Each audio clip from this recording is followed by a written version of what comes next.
Sometimes it's just the really simple stuff that helps us get out of the chaos and get our souls back and find God again.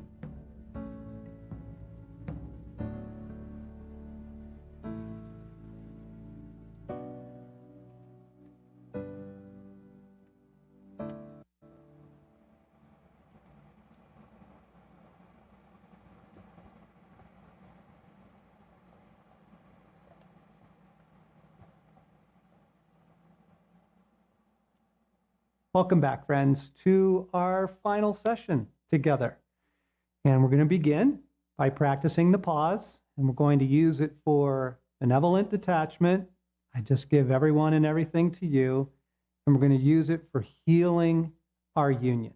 Okay? So here we go.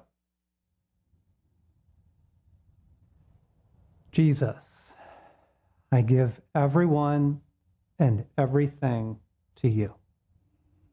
I give everyone and everything to you. What do I need to release, Lord?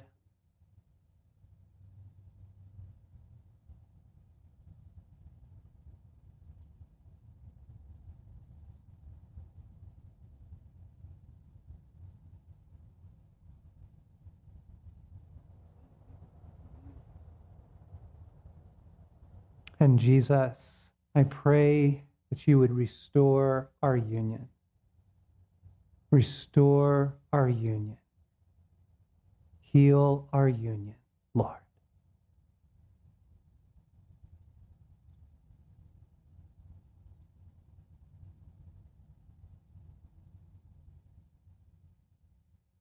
So we've been on this journey together to get our lives back and get out of the madness and find the life of God in us again and just be able to breathe and drink more deeply from all that he is bringing us. So I want to describe a piece of the madness that is affecting us in ways I don't know that we've noticed. So it started with an email the other day I got in one of those YouTube videos that somebody was sending to me. And, yes, it was outrageous. And yes, it got my attention because it was crazy. Okay, this is the stuff in our inbox. And what it was a beautifully done, amazing video of a guy riding a motorcycle on a wave in the ocean. No kidding. This, some amazing dirt bike rider had figured out how to put floats on his dirt bike, and he was also a surfer, and he wanted to bring his joys together. And so he literally surfed a wave in Tahiti on a motorcycle. Okay. So, yep, it was impressive, and yep, it got my attention. I dropped everything I was doing, and this is the problem, all right? The fantastic, the outrageous, the stuff that's just so wild, it grabs us. And man, this is in our daily feed, and it is giving us the wrong impression. And the impression is this, that if you're really living, if you are living life and filled with soul and, over the top joy and excitement, your life looks like that, right? You're out there just doing fantastic things. And it's not true. And that's really good news. Because friends, life is in the dailies. It really is. Back in my day, as an older guy, to propose to a girl, yeah, you took her out to dinner, maybe, or you went to the beach for sunset, or you took a walk together and you got down on your knee and asked her to marry you. And nowadays, that is considered so lame. Like, no way, you've got to, take her skydiving and ask her while you're falling from 30,000 feet, or you're, kayaking over a waterfall together, and that's your proposal moment. And there's always somebody there to video it, right, and make a film of it. And it is crazy, folks. This is not real life. It's just not true. Life is not lived in the fantastic. God is waiting for us in the dailies, okay? Think about marriage and friendship for a moment. They're not built on the fantastic. Now, yes, Stacy and I love to travel, and we got to go to Hawaii for our 35th. But honestly, marriage and friendship are built in the really small things. It's going out for coffee together. It's doing the dishes in the evening. It's how was your day? right? It's taking walks and it's reading to one another or just sitting in the same room while you're both reading something else. This is really, really good news because this culture of ours keeps pressuring us to like be amazing and be fantastic and be over the top. And it's actually really hard on the soul. If you want your soul back, if you want your life back, if you want more of God, the good news is you're going to find it in the dailies, okay? And your soul will let you know. Your soul will let you know how you're doing. I do take a daily walk, and it is really important for me. I love it. It's either in the morning or in the evening. And I keep running into the same guy in our neighborhood. He's a dog walker as well. And he's got this little mutt that I can't figure out what breed it is. It kind of looks like a loaf of bread with legs. It's just this square little dog, cute little thing, sort of short face. But here's what I love about this dog. Every time I see this guy, he is dragging this thing behind him. The dog is all the way back out at the end of the leash behind him, right? And he's sort of dragging it along. And the other day, as I was driving out in the morning and I saw them walking, the dog had laid down on the sidewalk with his paws up in the air, like, I'm not going any farther.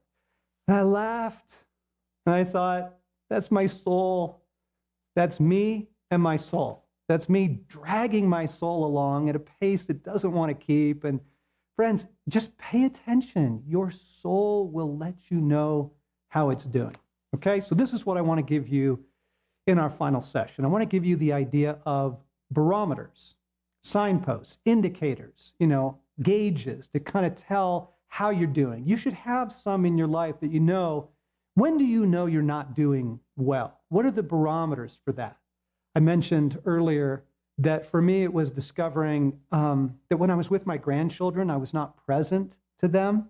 I was distracted and couldn't engage. And frankly, I found it a little irritating how much time they wanted. It's terrible. Like, I love them and I want to be with them, but that was a good barometer for me. And I'd like to report that as a result of these practices, this summer, I've had some wonderful time with my grandchildren, and I didn't need to go anywhere. I felt more present. There was just more of me was back. I was like back and wholehearted and able to love and to engage. Okay, so what are your barometers? Let's start on the negative side here. Do people irritate you? Do you need caffeine and sugar to make it through the day? Are you more angry in traffic than usual? And how about this? Does the 1 minute pause irritate you? Honestly, I'm the guy that wrote this book, and there's some days that when my phone reminds me, I'd have a little reminder to do the pause a couple times a day. I'm so irritated by the intrusion. It's like, oh, barometer, you're not doing well. But most importantly, have you stopped doing those things that once brought you life and brought you more of God? Okay? And then on the positive side, we should have some positive barometers too. What are those things that if you're doing them in the simple dailies, okay, not kayaking off waterfalls, but in the simple dailies, you're doing well, okay? For me, was I able to pay attention to what Stacy was saying to me in the morning as we were, having our morning together before we both left into our day? Do I want to see my grandchildren? The positive barometers for me is my walk, my daily morning or evening walk, such a simple thing. Now, I love adventure and I love the fantastic, but I can't do those every day.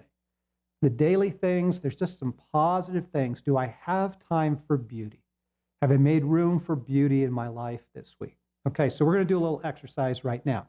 Pull out something to write with if you can, if you've got your study guide. If not, just kind of do it in your head so you can write this down later. So first, we're going to start with, for you, in your life, when do you know you're not doing well? What are the indicators for you? What are the barometers when you are cooked and fried and running on fumes, when you have just been pushed into the shallows? Okay, what's that for you?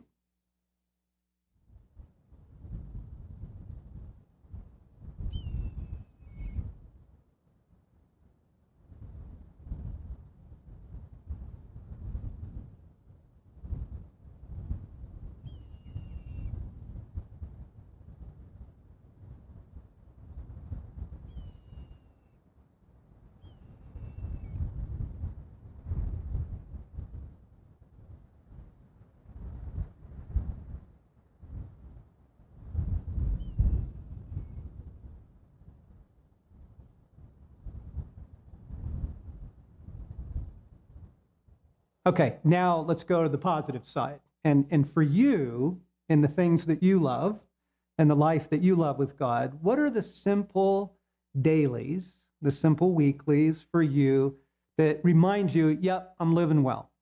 If I'm maintaining this, I'm on course. I'm taking care of my soul, and I'm getting out of the madness. For you, just write down a few of those things. And they may be things that you used to do and you want to get back to. That's fine. Write them down so that you remember to get back to them.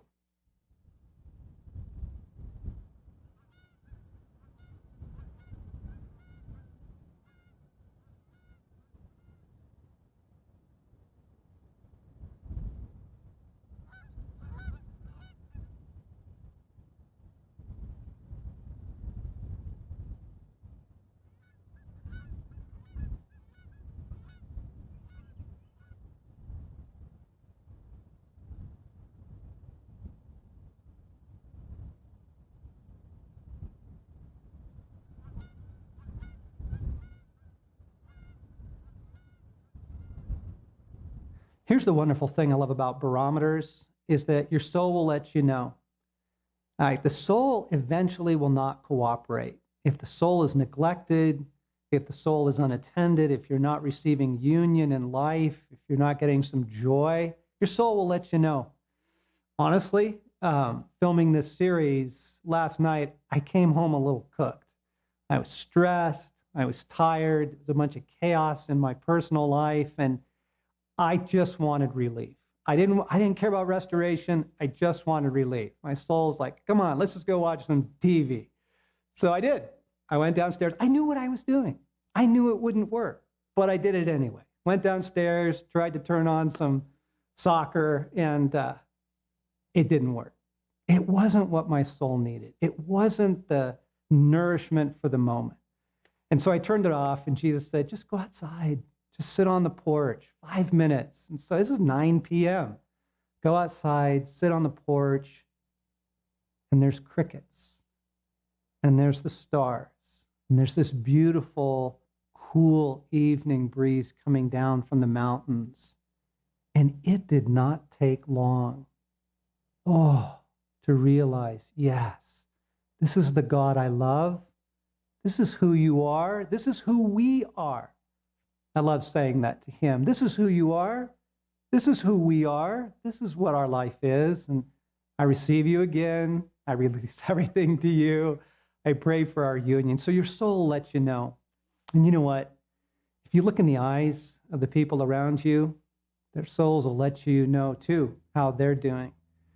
Because we are way late in the war, friends. We are way late in the war. And most people are losing.